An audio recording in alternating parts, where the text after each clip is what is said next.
Dear surgeons, ladies and gentlemen, welcome to the new talk in the series about roadmap to innovation in surgery. As we promised you, in those 12 insightful talks, we will take you through a journey from the history of innovation to the roadmap to innovation of new surgical interventions. So the third talk in this series will be about modeling surgical intervention. Are you ready? So fasten your seatbelts and ignite your curiosity and let us start the journey. What is the model? Well, the model is a simplified representation of a complex reality. Why we need it?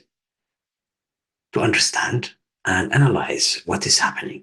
And if we can understand and analyze what is happening, then we can predict behaviors and outcomes in various scenarios. Well, in medicine, this means that we replicate the aspects of patient's care.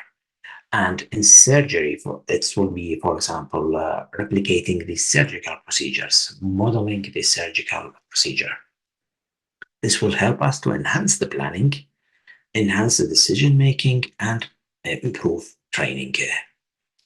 So, if we take the components of model, the simplest presentation is three components: input data, the process or the mechanism, and the output data.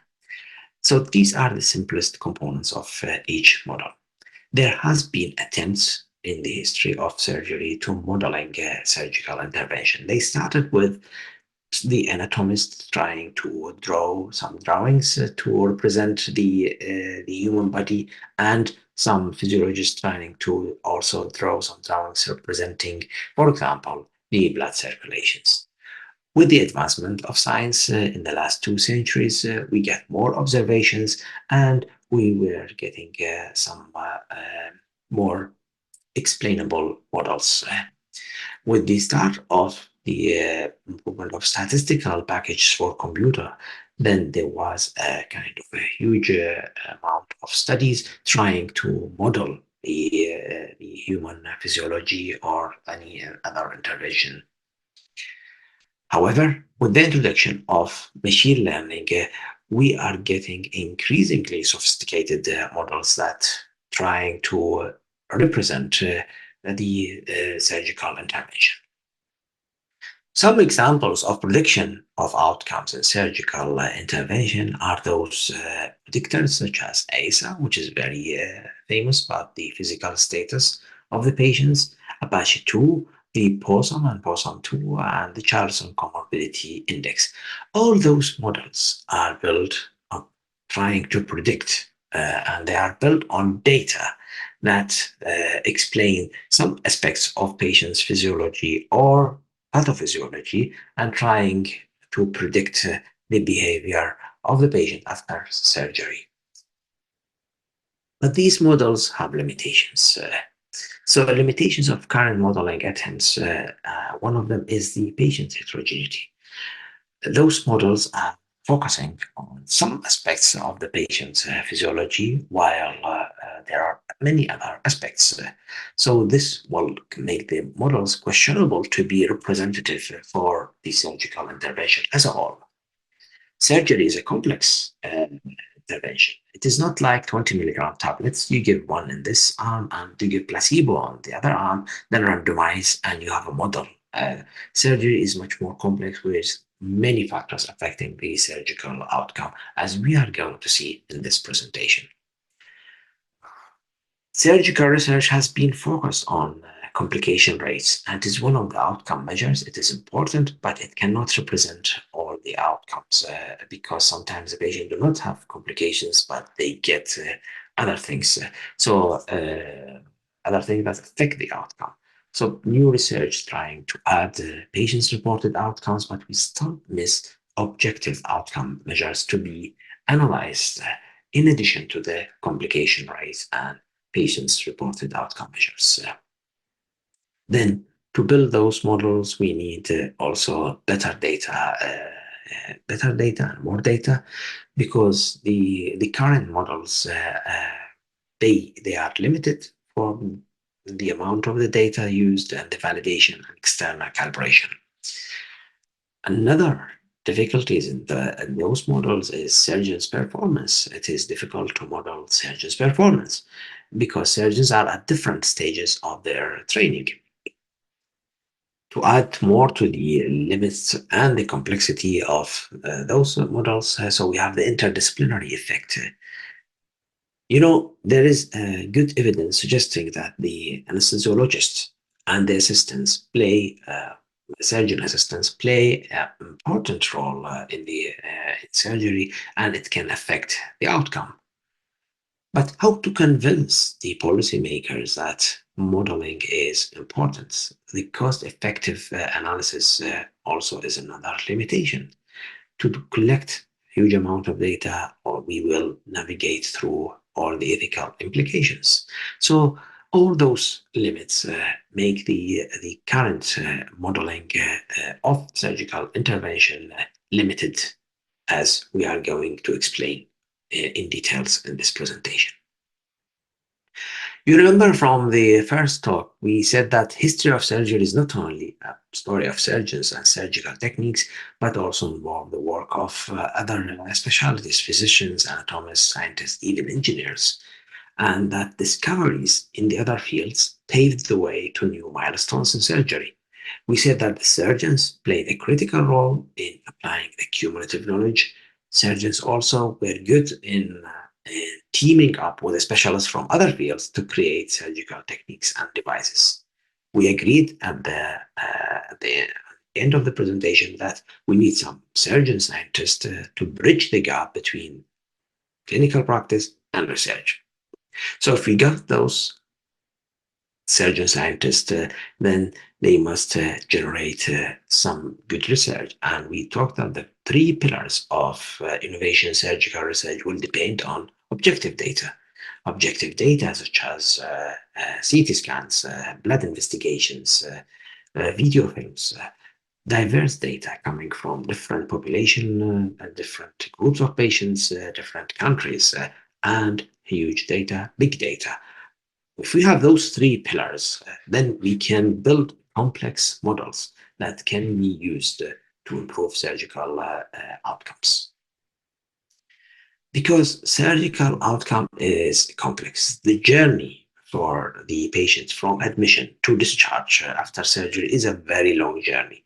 It is affected by preoperative factors, and these preoperative factors can be patients related, such as the comorbidity, the performance, and smoking, for example, or disease related, such as the type of cancer, type of IBD disease.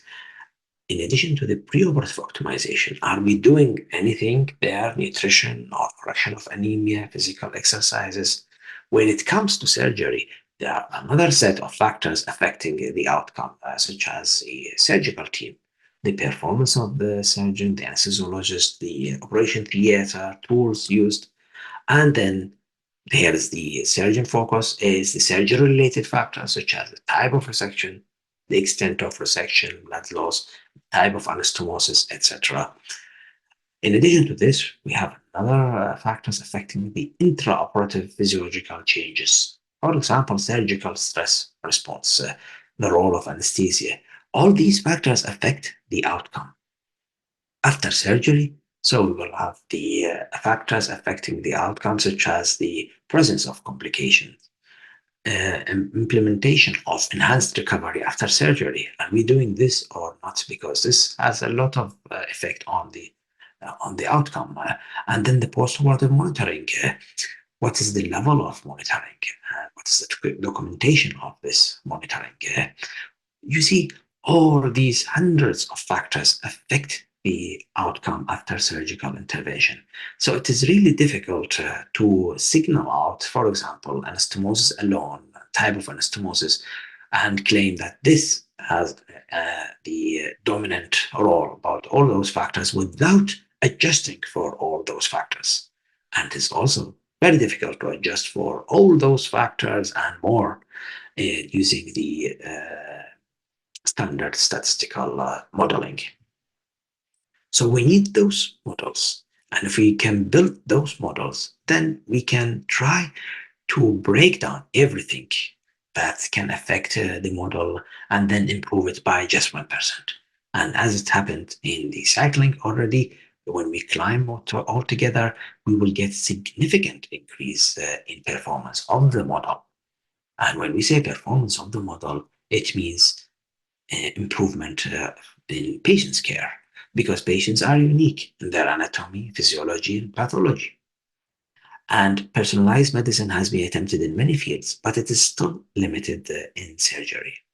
So, if we can apply these models in surgery, we can improve the outcome. One example, which dates back to 2009, is the modeling of blood vessels to make individual meshes for aorta aneurysm. This is a good illustration of how computer science is helping us to individualize or personalize the care that we give to our patients. Every day when we do surgery, we collect huge amount of data, preoperative data, intraoperative data, um, video films about the operation, post-operative data, in addition to all the data collected in the electronic health records. Huge amount of data is collected.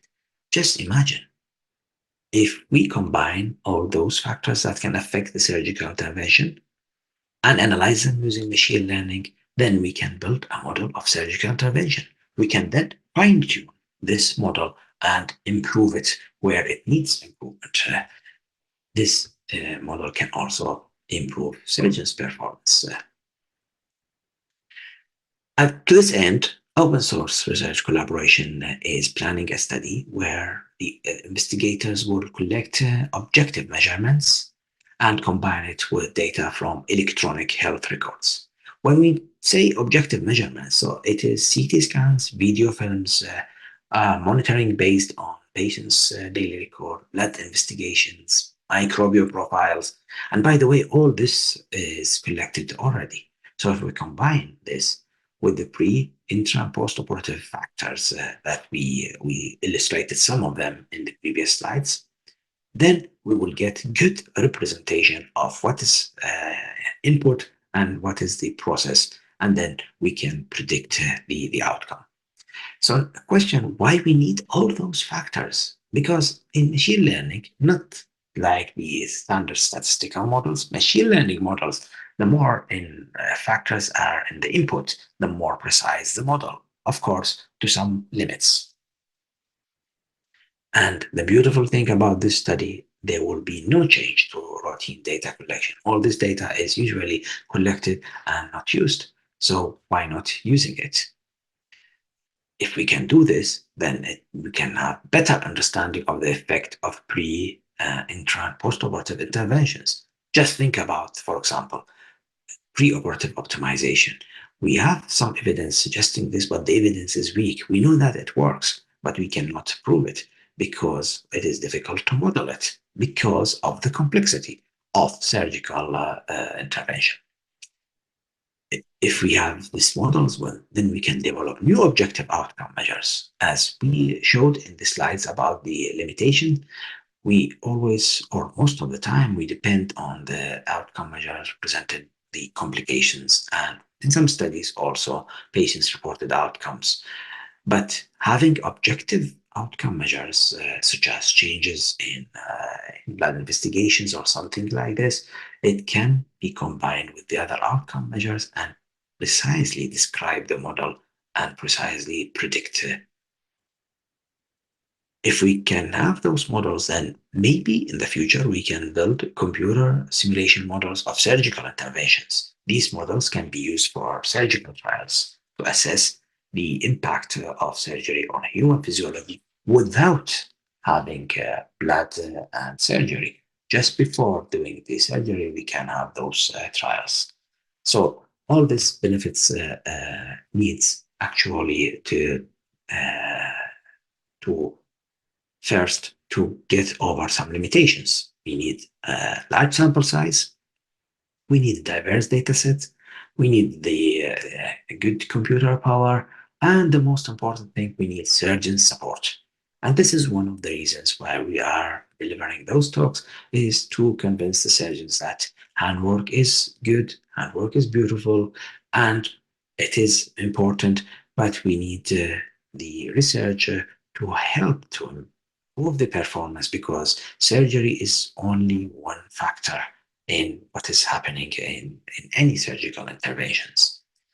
Another thing that can be challenging is to build the multidisciplinary teams. But all these challenges can be tackled if there is a will to tackle them.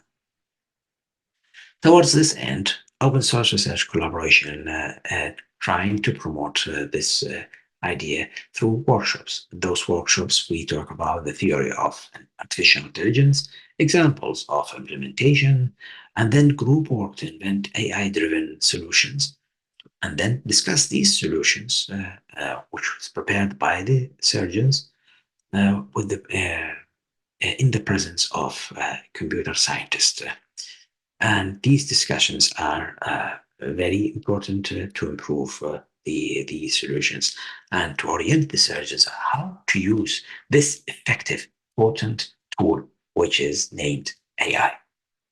We have done this in different parts of the world, and we will be happy to do it in your hospital or your university. Feel free to contact us, or if you want to be part of this innovation process, just visit our website, ocrc.network. Then, last but not least, we have the next talk will be about the multidisciplinary approach to stimulate innovation. I want you to stay tuned and see you next time. Thank you.